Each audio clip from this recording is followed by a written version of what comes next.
There are different types of roots in them, and also the different parts or regions of the root are there, which is very important. Shoot system arises from the plumule of the seed. Root arises from the radicle. Shoot arises from the plumule.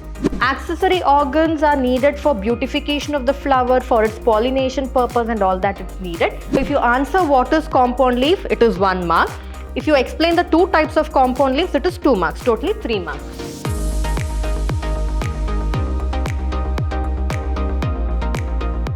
Hello everyone, a warm welcome to this revision class session on first PUC Biology. I'm Dr. Divya, Biology faculty, Vidhyaashram Pre-University College, Temple of Excellence, Mysuru.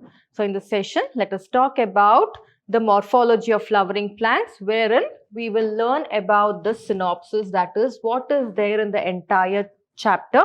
A briefing will be done, and also from this chapter, according to the blueprint, 3-mark question will appear. So along with an MCQ, 1 3-mark question is also asked. So in this session, we'll talk about the synopsis and then learn the important 3 marks question and answers. So this chapter mainly deals with angiosperms, because angiosperms are nothing but the flowering plants. So under kingdom Plantae, all the flowering plants are put under angiospermae. Talking about their root system. So first we'll learn about the root system and then move on to the shoot system. So there are different types of roots in them, and also the different parts or regions of the root are there, which is very important. So talking about the types of roots, they have taproot system, fibrous root system and adventitious root system. So taproot. So taproot, usually taproot is seen in dicotyledonous plant, wherein one primary root or the main root or the mother root will be produced, and from that mother root all the secondary roots or the lateral roots will develop. So that is called as the taproot. So all the dicots will exhibit taproot system, and usually they arise from the radicle, be it the fibrous root or the taproot, both arise from the radicle of the portion of the seed. And talking about the fibrous root, they are usually seen in monocots. So monocots, grasses, the bamboo, wheat, rice, all those comes under monocot. So usually here what happens in fibrous root, first a main root or a primary root or a mother root will develop. Later on, as the plant matures, the mother root will get diminished. It will just fall off, and in that particular place lots of primary roots will start to develop. So that is called as fibrous root system, which is seen in grasses. Next is adventitious root system.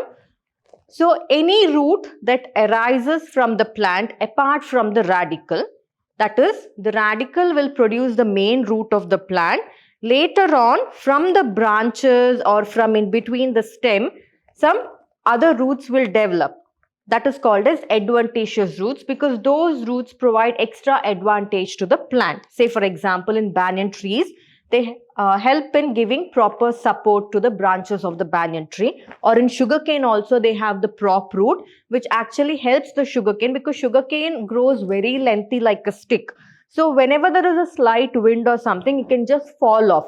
So to prevent that, they develop in the nodal region, they develop prop roots, wherein those prop roots, or we can call it as adventitious roots, those prop roots will bury deep inside to the soil, and it will give extra support to the sugarcane stem. So those are adventitious roots, which arises from the parts of the plant, any part of the plant other than the radicle. Next, in adventitious roots, there are storage roots. For example, sweet potato. So it is, or potato, they're all storage roots. And then prop roots. So prop root means they give extra prop. So whenever you dance or something, you use a prop, right? Which gives extra, or it beautifies your dance. So that is why, or it gives extra support to your dance. So that is why you use it. Same way here, prop roots, for example, banyan tree, it gives extra support to it. Then stilt roots, as I said, example sugarcane and maize, they have stilt roots. Next, talking about the parts of the root. So this is very important. So with a neat label diagram, explain the parts of the root, the question can be asked. So parts of root, it is of 4 regions, that is maturation region, starting from the top, maturation region, then comes the elongation region, the meristematic region and the root cap. So root cap usually develops at the tip of the root, and its main function is to protect the young portion or the tip of the root. Next to the root cap is the meristematic region, wherein lot of actively dividing cells will be there. Those actively dividing cells will enter into the elongation region, wherein they tend to elongate. That will in turn increase the length of the root, and those elongated cells will then move on to the maturation region, where they tend to mature, and it is from the maturation region that the root hairs arise from the root. So these are the different parts of the root, and this is very important in exam point of view. Next, talking about the shoot system. So shoot system arises from the plumule of the seed. Root arises from the radicle, shoot arises from the plumule. Now talking about the shoot system, it is divided into stem, leaves, inflorescence or flower. So what is inflorescence? A collective arrangement of flowers. We call it as inflorescence. Then the fruits. So we'll study each of these one by one. So stem is nothing but erect, and it is from the stem that all these other things arises. That is, be it the branches, the leaves, the inflorescence, the fruits, all that arises from the stem itself. So first we'll talk about the leaves. So leaves, there are different parts in the leaf. First is, it is made up of the leaf base. So leaf base, the region where the leaf or the petiole attaches to the stem, it is called as the leaf base. Then comes the petiole. It is the long slender structure that holds the leaf. Then comes the lamina. So this will be the leaf base. It's the leaf base. Then this will be the petiole. And from the petiole arises the lamina. So this is the lamina, or we can call it as the leaf blade. Again, in leaf base, there is sheath. It can be a sheath. For example, banana or grass. If you see, what is a sheath is nothing but the leaf will come like this. It will arise from this, forming a sheath around it or a covering around the stem. So this is called a sheath. For example, banana, grasses are one of the best examples. Pulvinous. In some of the plants, the leaf base can be pulvinous. So sheath is usually observed in monocots, even in grasses as well. And pulvinous is usually observed in dicots. So pulvinous means the leaf base will be swollen. So there will be a swelling, and then the petiole will develop. So this is called as pulvinous. It's called pulvinous. Usually if you see the bean plant and all that, or chickpea, or all that, cowpea, all those plants, if you see, you can see a pulvinous leaf base. Next, talking about the venation. Venation, it is nothing but how the veins are arranged in a leaf. So it can be parallel or it can be reticulate. So parallel means usually in monocot, we have parallel leaf base. That is, they'll be arranged throughout like a line on the leaf. Next, in dicot, it will be reticulate, meaning they'll arrange like a network with primary, tertiary veins, secondary, tertiary veins and all that. So usually it's seen in dicot. Next, again, types of leaves. So there are two types of leaves, simple leaf and compound leaf. Simple leaf, so if, for example, this is a simple leaf. It is entire. It's a simple leaf which I've drawn here.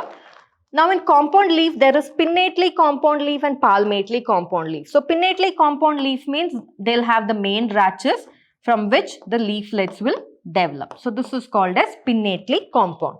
Next, palmately compound means they'll have a petiole from which the leaves will develop like this. It is called as palmately compound. Say for example, pinnately compound, neem, drumstick, all that. Palmately compound is silk cotton and castor also can be considered. So silk cotton is one of the best example for palmately compound. Next, talking about the phyllotaxy. So phyllotaxy means how the leaves are arranged, whether they are arranged alternate. So alternate means if this is the rachis, they'll be, or the stem, for example, they'll be arranged alternate like this. So this is called as alternate leaf arrangement, usually seen in mango, mustard. Then opposite leaf arrangement means the stem, the leaves will be exactly arranged opposite like this. So this is opposite, usually seen in calotropes and guava. Then whorled. Whorled means they'll be arranged like this in whorls around the stem. So this is called as whorled arrangement. Example, Alstonia. And this example is very important. It can come for MCQ. So whorled arrangement is seen in Alstonia. This was about the leaves. Next, moving to the arrangement of flowers, that is inflorescence. So there are two types, racemose and cymose. So in racemose, the main axis has unlimited growth, meaning it keep on tends to grow, wherein at the lower, so if this is the main axis of the flower, the older flowers will be here. It will keep on growing like this, older flowers, and the younger flowers will develop at the top. So it will never stop. So it will branch, and it will keep on growing. So that is called as racemose inflorescence. Example seen in mustard. And it has basipetal arrangement. Basipetal arrangement means older flowers at the bottom, and it has acropetal arrangement. Acropetal arrangement means the younger flowers at the top and older flowers. So top it is young flowers, down it is old flowers. So it is acropetal arrangement. Next, talking about cymose inflorescence. Main axis has limited growth. That is, first the main axis of the flower will grow. It will stop. Further, it will not keep on growing like the racemose. And then here it will form a main axis. It will stop. It will again a main axis, again a main axis, again a main axis. It will stop. It will not keep on continuing. So this is called as cymose inflorescence, wherein older flower, this will be the older flower, and younger flowers at the bottom like this. Young at the bottom. So this is called as basipetal arrangement. It's basipetal arrangement. Next, moving further, this was about the inflorescence, talking about the flowers. So in flowers, we have the different parts of the flowers, the symmetry of the flower, that is how the petals are arranged or the sepals are arranged. Asymmetrical means no symmetry. Say for example, we have the Leguminaceae members, which shows papilionaceous aestivation or vexillary aestivation. They do not have any symmetry, or it can be actinomorphic or it can be zygomorphic. So actinomorphic means it is radial symmetry.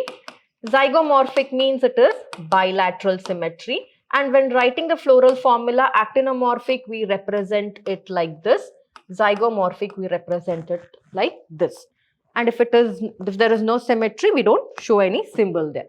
So actinomorphic, radial symmetry, zygomorphic is bilateral symmetry. So radial symmetry means from the center you can draw the lines and divide the flower into different planes where each plane is the mirror image of each other. Bilateral means you draw a line at the center and one half is exactly the mirror image of the other half. Next, talking about the parts of the flower. So we'll move on to the parts of the flower later. So talking about the types of flower. So types of flowers means it can be based on sexuality, that is whether it is unisexual or is it bisexual. Unisexual. So unisexual means both that is the male flower is in a different plant, the female flower is in a different plant. Papaya is one of the best example and cucurbits are also one of the best examples. Next, bisexual flowers means example mustard. So bisexual means both the male and the female reproductive structures are present in the same flower in the same plant. That is called as bisexual. Even hibiscus is also one of the best examples. Next, the types of flowers can be based on the number of floral appendages. So usually we know that the floral appendages are 5. Any flower you take, it is usually 5. Now these 5 floral appendages and how many whorls they are arranged or how many times they have repeated. So based on that, it is trimerous. Trimerous means each of the whorls are in 3 times. So that is trimerous. Example, lily, onion. Tetramerous meaning there are 4 times. Example, mustard. 4 times in the sense anthers will be in 4 rows. It's like that. That is how. Or the petals will be in 4 rows. So that is the way it is arranged or in 4 whorls. Pentamerous means 5. Example is China rose. So all these examples are very, very important for MCQs. Next, talking about based on the position of the gynoecium, that is position of the ovary, which is the female reproductive part. They can be hypogynous. Hypo means always at the top. That is superior. So hypo means superior. It is always at the top. So superior ovary is hypogynous, wherein all the floral whorls will start from the base. So therefore the ovary is at the top position. It's superior ovary. Example is lily and brinjal. Then comes perigynous. Perigynous means from the center, that is they have semi-inferior ovary or you can say semi-superior ovary. It is rose and peach. Epigynous means it is completely buried, wherein on top of it, the floral appendages come up so that the ovary or the gynoecium is not visible outside. So it is called as epigynous. Cucumber and guava is one of the best example for epigynous. And also the ray florets of sunflower, that is also an example for epigynous. So epigynous is nothing but inferior ovary. It's inferior ovary. So moving further, parts of the flower. So parts of the flower is divided into two types: accessory organs and reproductive organs. Accessory organs are needed for beautification of the flower, for its pollination purpose and all that it's needed. Under accessory organs, calyx is there, which is nothing but the sepal. Corolla is there, corolla, which is nothing but the petal. Then comes the perianth. So perianth is nothing but wherein when you can't differentiate between a petal and a sepal, you call it as a perianth, because both will be of the same color, wherein it is quite and it will look same also, wherein it is quite difficult to say whether it is a sepal or a petal. We call it as a perianth. Next, both of this aestivation. Aestivation means their arrangement is called as aestivation. So the aestivation is of valvate type, then twisted, imbricate, vexillary.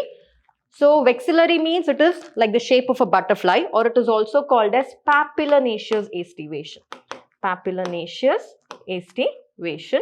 So in valvate means they are arranged in the same whorl, in one whorl itself, wherein the petals are not overlapping with one another, or the sepals are also not overlapping with one another. So calotropis is an example. Then in twisted, cotton and China rose is an example, wherein each of the ends of the petal or the sepal are overlapping with one another in one direction. Next, imbricate, examples are cassia and gulmohar, wherein they are also overlapping one another, but in a haphazard manner. That is, 3 petals or sepals can be overlapping one another, and 2 can be completely inside or completely outside, because they are not overlapping in a clockwise or anti-clockwise manner. It is a haphazard manner. Next is vexillary, means it looks like a butterfly wing, wherein it will have a keel petal, that is the main petal, then the wing petal, and all that will be standard petal. The wing petal and the keel petal will be there. So that is called as the papillonaceous aestivation. Next, talking about the reproductive organs. So in reproductive organs, again we have to talk about the andrecium. The andrecium, its arrangement, that is how it is arranged, that also we need to talk about, and we need to talk about the gynoecium. So in andrecium, it can be free, it can be fused, or it can be adhered. Now there is a difference between fused and adhered. Fused means they are completely sticking to one another, joined. Adhered means they are sticking to something else. So it is like that is what the difference means. So free means they are called as polyandrous, meaning many stamens are there, or many anthers are there which are free, which are not connected to one another. Next, fused means they are fused, they are in a bundle or they are in a group. Under fused, again there is monodelphous, diadelphous and polydelphous. Monodelphous means they are fused to form one bundle. It's called as monodelphous. Diadelphous means it is in 2 bundles like this, wherein this will be one bundle, this will be in one bundle. Polyadelphous means more than 2 bundles or more than 2 groups, they are fused. So in monodelphous, there is China rose, diadelphous pea and bean, polyadelphous citrus. Next, talking about the adhered. Adhered means they are connected to the petal. So they join the petal and they come. That is the style of the stamen that is there, or the style of the anther that is there. It will join the petal and come. So in that we have epipetalous and epiphyllous. So epipetalous means the word says it is attached to the petal. Epiphyllous means it is attached to the perianth. So that is what it means. So epipetalous, best example is Solanaceae member. That is one of the peculiar characteristic, because only in Solanaceae member you find this epipetalous stamens, wherein it is the stamens, that is the filament of the anther is attached, or the style of the anther is attached to the petal. So it is called as epipetalous, example brinjal. Next is epiphyllous, wherein the style of this anther or the stamen is attached to the perianth. So example onion and lily. So this is about the parts of the flower. Next, talking about the gynoecium. Again, it is continued. So gynoecium can be based on the number of carpels, based on the placentation. So number of carpels means it can be monocarpellary or it can be multicarpellary. In multicarpellary, they can be apocarpous, meaning the carpels can be free, or it can be syncarpous, meaning the carpels can be fused. Next, talking about the placentation. So placentation is nothing but how the ovules are arranged inside the ovary with the help of the placenta. So it is marginal placentation, wherein in one line it is attached. So if this is the ovary wall, they will be attached in one line like this. It is called as marginal placentation. Pea, bean, tomato and mustard are the example. Next, axial placentation, tomato and lemon is the example, wherein if the locules are present like this, the placenta will be attached to an axis. It is called as axial placentation. From a point it will come. Next is parietal placentation, means in the periphery. So the ovules can be attached in the periphery like this. It's called as parietal placentation. Next, free central placentation means ovules are attached at one point in the center.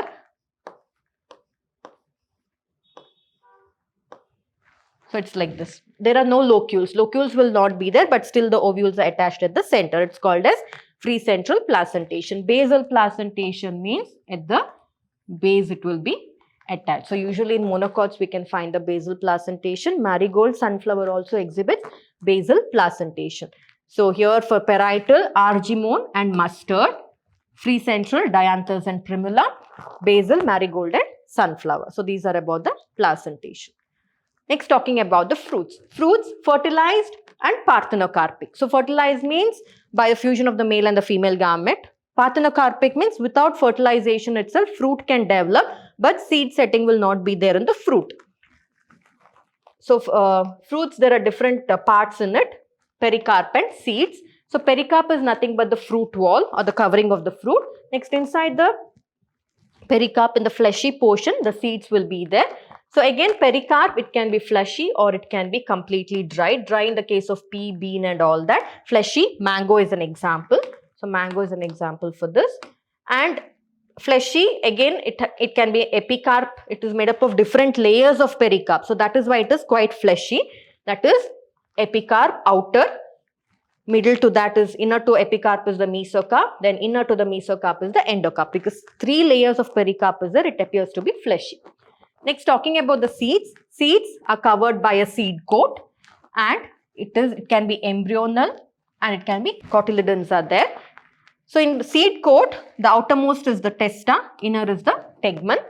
Then in embryo, that is in the seed, there is embryo that is present. The embryo has an axis on which in one end plumule is there, on the other end radicle is there. From the plumule, what develops? Shoot develops. From the radicle, root develops. Next, cotyledons, it can be monocot, that is number of cotyledons. Single cotyledon means monocot. 2 cotyledons means dicot.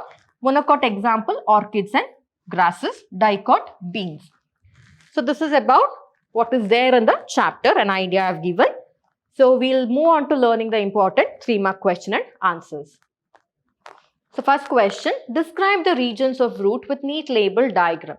So the regions of root are divided into zone of cell division, zone of elongation and zone of maturation. So for zone of cell division, you can write it as meristematic zone. It's also called as meristematic zone. So this one, zone of active cell division, is nothing but meristematic area. So you have to write the side headings and then give the answer for that. Where cell divides and increase in numbers. So that is what happens in the meristematic region. Next is zone of cell elongation. So zone of cell elongation, where cell size of the cell or the size of the cell is increased and converted into mature cells. Next, zone of maturation, where the matured cells are stored in this zone. There are also root hairs that develop from this particular region, and these root hairs help in absorbing water, mineral, soil, etc. If you don't write this also, it is fine, but you have to write matured cells are present, or the elongated cells tend to mature in this particular region. So that is what you have to write. So they can either ask describe the structure of the root, or explain the 3 different structures of the root, or they can say draw with a neat label diagram, draw the structure of the root. That question can be asked. So this carries 3 marks, this separately carries 3 marks. But I've put it here itself as one question, but actually because 3 marks is the one that is asked from this chapter, separately it will be asked. So all these parts you have to draw, that is label, draw neatly and label, and if you draw properly and you don't label, it will not fetch you any marks, so be careful with that. And for 3 marks, 1, 2, 3, 4, 5 diagrams, 5 labels are actually given in the NCERT textbook, so all those 5 you need to label it. And be careful, don't draw a very small diagram, let it be at least half a page, it will look good and it will look good, neat. And always the diagram should be from the NCERT textbook itself, no drawing from anywhere else, because the uniformity has to be maintained. So that is why. So next question, give the distinguishing features of STEM. So give the distinguishing features of STEM. So the characteristics or the distinguishing features of the stem are, it develops from the plumule of the embryo, and the stem, it is the aerial part of the plant, and it is from the stem the leaves, fruits, branches, flowers and all that arises. And the stem, it is phototropic and it is negatively geotropic, meaning the stem portion always grows towards the light, and that is towards the sky where the light is there, and the root portion always grows below ground. So that is what it is called as positively phototropic and negatively geotropic. And the leaves, it contain chlorophyll pigment, and that is why plants are capable of photosynthesizing. And the stem possesses nodes and internodes. The young stem is green. The stem also consists of terminal and axillary buds. So any 6 points if you write for 3 marks, it is enough. Next question, what is venation? Explain types of venation. So here, what is venation will carry 1 mark. Types of venation. So this question, what is venation? It will carry 1 mark. So types of venation, if you write, it will carry 2 marks. That is for this 1 mark and this 1 mark. Therefore, totally 3 marks. So what is venation? Venation is a system of arranging of leaves. Types of venation, there is reticulate venation and there is parallel venation. Reticulate venation means the veins are in the form of a network, and parallel venation means the veins which are distributed in a parallel network. It is known as parallel venation. Reticulate venation are seen in dicots, parallel venation are seen in monocots. So much if you write, you will get 3 marks. So next question, what is compound leaf? Explain 2 types of compound leaf. So if you answer what is compound leaf, it is 1 mark. If you explain the 2 types of compound leaves, it is 2 marks, totally 3 marks. So leaf in which lamina is divided into many leaflets, you call it as compound leaf. And there are 2 types of compound leaf. One is pinnately compound leaf and palmately compound leaf. And you have to explain about it. So that is how you will get a mark. So for the writing of what is compound leaf, it is 1 mark. For explaining the 2 types of compound leaves, it is again 1 mark each. Therefore, totally 3 marks. Next, define phyllotaxy. Describe the 3 types and give examples. So here, or they can ask define phyllotaxy, describe the 2 types and give examples. So anyway, the question can be framed. So what is phyllotaxy? It is the arrangement of leaf. It's called as phyllotaxy, and in that it is alternate, whorled and opposite. So alternate, example is hibiscus. Here, example for whorled is alstonia. Opposite, it is guava. So if you write all this, you will get 5 marks, or they can give distributed like, so let me see how it might be. This might be for 1 mark. This for, you write about it, half mark for the example, half mark for the type that you have written. So like that they can distribute, that is half plus half, like that also the marks can be distributed. So next question, what is the arrangement of flowers on an axis is termed as? Describe the 2 types. So how they have asked, so what is the arrangement of flowers? It is called as inflorescence. So if you write just inflorescence, 1 word if you write also, you will get 1 mark there. And describe the 2 types of inflorescence. That one is racemose, and if you describe that, you will get 1 mark. Other one is cymose, you have to describe that, you will get 1 mark. Therefore, totally 3 marks. Moving further, name the reproductive unit of angiosperm. Describe it. So, reproductive unit of angiosperm means you have to write, there are 2, right? Male reproductive organ which is stamen, or it is also androecium, called as androecium. Female reproductive organ, that is pistil, or it is also called as carpel. So this will carry half, this will carry half. So therefore totally 1 mark. So if you write about the male and half mark, female half mark, therefore 1 mark. And you have to explain. If you write points regarding the two, it will carry 2 mark. So here first you have to write about the male and then the female. So the stamen consists of filament and anther, and the anther contains 4 microsporangia with which microspore pollen grains are developed. Next, moving on to the female reproductive part, it is the carpel. Carpel is made up of stigma, style and ovary. Stigma is the landing platform for pollen grain. Style is an elongated part. Ovary is the basal bulge part. In the ovary, ovules are there. So much if you write about the male and the female reproductive part, you will get 2 marks there. So totally 3 marks. Next, define. So they can ask, define like tetramerous, bracteate, polycephalus, monadelphous, epipetalous. So like that also they can split and ask. So tetramerous, flowers having floral appendages in multiples of 4. Bracteate, so bracteate means flowers having bracts, so it's called bracteates. Polycephalus means flowers whose sepals are free. And the monadelphous means the anthers which are, or stamens which are arranged in one group. It is called as monadelphous. And epipetalous means flowers in which stamens are attached to the petals. So epiphyllous means attached to the perianth. Epipetalous means attached to the flower. So like this also they can give each of this 1 mark like that, or half mark they can give and make it to 3 marks. Like this also question can be framed. Next question, describe any 3 types of placentation. So you have to write any 3. So we have marginal, then there is axile, then parietal, free central and basal. So 5 are there. In that any 3 you have to write and you have to explain about it. So each of that will carry 1 mark each. So all I have written here along with example. So you can example, if it is skipped also it's not a problem. So you have to write any 3 of the placentation and describe it, because particularly they have not asked the example. But if they ask, you have to write. So next, this is also very important for 3 marks. Draw the floral diagram and floral formula of Solanaceae. Instead of Solanaceae, they can also ask as potato family, because it is Solanaceae itself. So you have to draw the floral diagram. So when you have to draw the floral diagram, the outer wall will be the sepal, always remember. Inner to the sepal will be the petal. And this is nothing but it shows that they are fused. Both of these, it shows that they are fused. And because it is epipetalous, you will be drawing the anther like this, wherein it is connected to the corolla, because it is epipetalous. So this is epipetalous anther, and you have to draw how many petals are there. So sepals means 1, 2, 3, 4, 5. Usually flowers will have 5 only, 5 numbers. So 1, 2, 3, 4 and 5. Stamens are also 1, 2, 3, 4 and 5. And next, talking about the gynoecium, this part, it is oblique and bicarpellary with many ovules. So much you have to write. So, and it is zygomorphic. And talking about the floral formula, so here I have written some other species floral formula, but usually what you can write is, so this is, it is actinomorphic.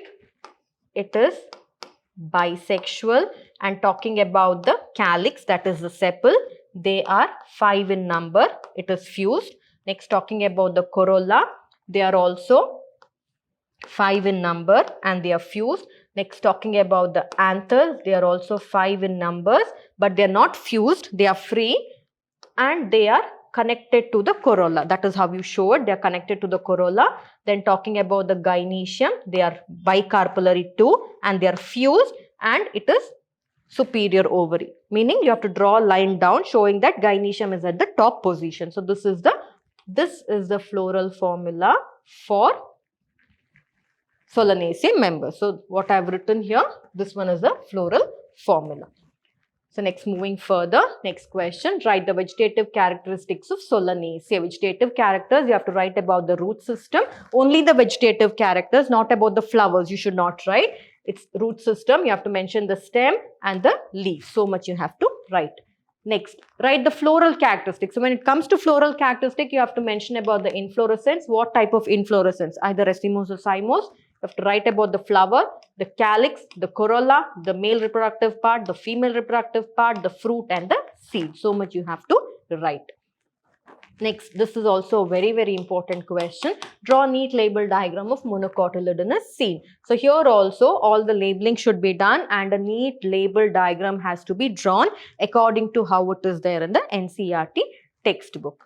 So next question, explain the 3 types of ovary position. So you write explain hypogynous, perigynous and epigynous ovary because each of this will carry 1 mark. So give explanation for that. You will get 3 marks.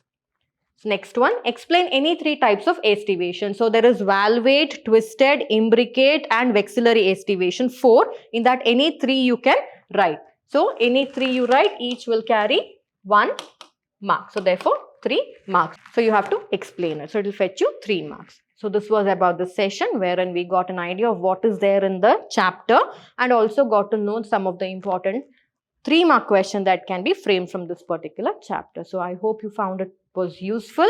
So see you in the next session wherein we'll discuss about the MCQs from this particular chapter. So see you in the next session. Thank you.